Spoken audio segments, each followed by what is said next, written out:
அனைவருக்கும் வணக்கம். இன்னைக்கு தமிழ் எண்களை பற்றி நாம் பார்க்க போறோம். 6ஆம் வகுப்பு முதல் 12ஆம் வகுப்பு வரை கேட்கக்கூடிய ஒரு வினா, தமிழ் எண்கள். ஒரு சிலருக்கு தெரிஞ்சிருக்கும், சிலருக்கு தெரியாமல் இருக்கும். தெரியாதவங்களுக்கு இந்த பதிவு. அதாவது மாணவர்களே, அரபு எண்கள்லாம் நம்பர்ஸ் எழுதுறீங்கல்ல, 1 2 3 1 2 3, இதை நாம தமிழ் எழுத்துக்களால எழுதலாம். இதைத்தான் தமிழ் எண்கள் அப்படின்னு சொல்றாங்க. சரிங்களா? இதை எப்படி நாம நினைவுல வச்சுக்கலாம் எளிமையா? இதை நீங்க பார்த்த பிறகு நீங்க எழுதுவீங்க. ஆரம்பத்துல இந்த தமிழ் எண்களை எப்படி நாம நினைவுல வச்சுக்கலாம் அப்படிங்கிறதுக்கு நம்ம பார்க்க போறோம். சரிங்களா? சரி, வாங்க. இப்ப நான் ஒரு சொற்றொடர் சொல்றேன், அதை 2-3 முறை நீங்க சொல்லி பாருங்க. என்னன்னா, கடுகு, உளுந்து, நனைச்சி, சமைச்சி, ருசிச்சி சாப்பிட்டேன் என அவன் கூறினான். மறுபடியும் சொல்றேன் பாருங்க. கடுகு, உளுந்து ரெண்டுத்தையும் நனைச்சி, சமைச்சி, ருசிச்சி சாப்பிட்டேன் என அவன் கூறினான். சரிங்களா? இதை நீங்க 2-3 முறை சொல்லி பாருங்க. இது மனசுல போய் பதிஞ்சிடுச்சுன்னா தமிழ் எண்கள் எளிமையா நீங்க எழுதிடலாம். கடுகு, உளுந்து, நனைச்சி, சமைச்சி, ருசிச்சி சாப்பிட்டேன் என அவன் கூறினான். இத தொடர நீங்க நினைவுல வச்சுக்கணும். சரிங்களா? இதை வச்சுக்கிட்டு நம்ம எப்படி தமிழ் எண்கள் எழுத போறோம் அப்படின்னு பார்க்கலாம். இப்ப நான் ஒரு தொடர்ல சொன்னல, அதுல ஒவ்வொரு சொல்லா எடுங்க. முதல் சொல் என்ன? கடுகு. கடுகுல முதல் எழுத்து என்ன? கா. அப்ப 1க்கு கா. சரிங்களா? அடுத்து 2வது என்ன பார்த்தோம்? உளுந்து. உளுந்துல முதல் எழுத்து என்ன? உ. அப்ப 2க்கு 2ன்னு எழுதணும். அப்ப 2ன்னு எழுதுறத தமிழ் எண்ல எப்படி எழுதணும்? உளுந்துன்னு சொன்னல, அப்ப ஊன்னு எழுதணும். சரிங்களா? 3ங்கிறத எப்படி எழுதணும்?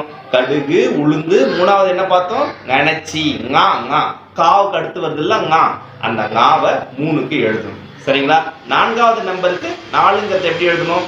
கடுகு, உளுந்து, நனைச்சி, சமைச்சி. சாங்கிற எழுத்தை எழுதணும். 5வது என்ன எப்படி எழுதணும்? 5ங்கிறத கடுகு, உளுந்து, நனைச்சி, சமைச்சி, ருசிச்சி. ரூங்கிற எழுத்தை எழுதணும். ரூனா 5 அப்படின்னு குறிக்கும். சரிங்களா? 6 அதை எப்படி எழுதணும்? ருசிச்சி. அதுக்கு அடுத்து என்ன சொன்ன? சாப்பிட்டேன்னு சொன்ன. அப்ப சா நெடில்.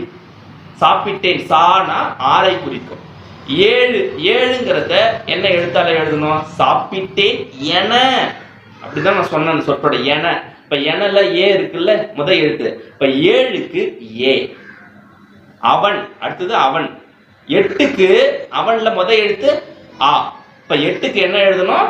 ஆன்னு எழுதணும். அவன். 9க்கு என்ன எழுதணும்? கடைசி என்ன சொன்ன? அவன் கூறினான். கூ.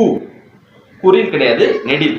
கூறினான். இப்ப கூன்னு எழுதணும்னா அது 9 என்ற எண்ணை குறிக்கும்.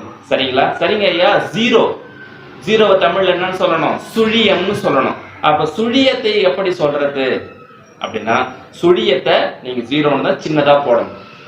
சரிங்களா? இப்ப 10 அப்படின்னா 1க்கு என்னது? ஆரம்பத்துல சொன்னனே, கடுகு. காவா? இப்ப 1க்கு கான்னு போட்டு 0க்கு 0ன்னு சின்னதா போடணும். சரிங்களா? இப்ப நீங்க தமிழ் எண்களை நினைவுல வச்சுக்கணும். ஏன்னா முக்கியமான வினா 2 மதிப்பெண். 6ஆம் வகுப்புல இருந்து 12ஆம் வகுப்பு வரைக்கும் கேட்கக்கூடிய கேள்வி. அதனால இதை நீங்க நினைவுல வச்சுக்கிட்டா 2 மார்க் உங்க கையில இருக்கு. சரியா? அது மட்டும் கிடையாது, இது நிறைய இடத்துல நீங்க பயன்படுத்தலாம். தமிழ் பற்றுடையவன் நான் அப்படின்னு நீங்க சொல்லும் போது தமிழ் எண்கள்ல எழுதலாம். நீங்க அப்பா வண்டிலாம் வச்சிருப்பாங்க, அப்ப நம்பர் பிளேட்லாம் கூட நீங்க தமிழ் எண்லயே மாத்திக்கலாம். அப்பாவுடைய கைபேசி எண்கள்லாம் நீங்க தமிழ் எண்ல எழுதி பாருங்க. உங்களுடைய பிறந்த நாளெல்லாம் தமிழ் எண்ல எழுதி பாருங்க. சரியா? இப்ப நம்ம நாட்டுக்கு சுதந்திரம் கிடைச்ச ஆண்டு என்னது? 1947. இப்ப இதை தமிழ் எண்ல எப்படி எழுதுறது? 1க்கு என்ன எழுதணும்? 1க்கு என்ன? கடுகு. கா. 9க்கு என்ன எழுதணும்? கூ. 47. 4க்கு என்ன எழுதணும்? சா.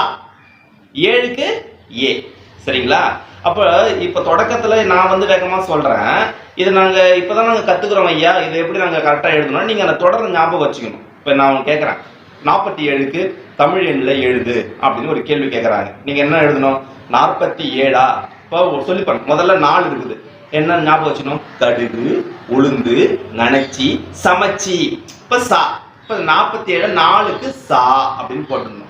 அடுத்து 7 இருக்கா? மறுபடியும் சொல்லி பாருங்க. கடுகு, உளுந்து, நனைச்சி, சமைச்சி, ருசிச்சி, சாப்பிட்டேன் என. எனல ஏ இருக்கு. அப்ப 7க்கு ஏ. அப்ப நீங்க இது போல இந்த தொடரை சொல்லி சொல்லி முதல்ல எழுதுறதுக்கு முயற்சி செய்யுங்க.